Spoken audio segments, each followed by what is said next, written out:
Hello friends, ఒకసారి pass చేసి ఈ క్వశ్చన్ని ట్రై చేయండి. పదండి ఇప్పుడు నేను what type of number is the result of multiplying a rational number with an irrational number. So ఒక రేషనల్ నెంబర్ని ఒక ఇర్రేషనల్ నెంబర్తో మల్టిప్లై చేస్తే ఏమవుతుంది? సో ముందు మనకి ఇర్రేషనల్ నెంబర్ అంటే ఏంటి? రూట్స్లో రావాలి. రేషనల్ అంటే p/q ఫామ్లో ఉండాలి.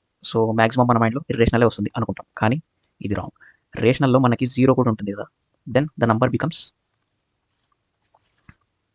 రేషనల్. సో ఆన్సర్ అనేది sometimes rational and sometimes irrational. So ఇది ఒక కేసుకి మాత్రమే ఇది సాధ్యమవుతుంది. ఓకే, ఇంకో క్వశ్చన్ నేను తీసుకున్నాను బ్రెయిన్ స్టార్మింగ్ కోసం, ఒకసారి చూడండి, ట్రై చేయండి. Second question, what type of number is the result of sum of two rational numbers? Try చేశారనుకుంటా. ఇప్పుడు చూడండి, టూ ఇర్రేషనల్ అన్నాడు. So irrational sum of two అన్నాడు కదా, irrational plus irrational. Okay, so రెండు రూట్లు ఉంటాయి. మళ్ళీ మనం ఇర్రేషనల్ అనుకుంటాం, కానీ ఒక కేసు ఉంది చూడండి. సపోజ్ ఒక ఇర్రేషనల్ నెంబర్ √3 అనేది ఇర్రేషనల్ కదా. సో √3ని -√3తో సమ్ చేస్తే అగైన్ జీరో వచ్చేస్తుంది కదా. So again the answer is rational and irrational. Thank you. ఇంత ఈ షార్ట్లో ఇంత. ఓకే, సో ఇలాంటి మంచి షార్ట్స్ కోసం ఛానల్ని సబ్స్క్రైబ్ చేసుకోండి.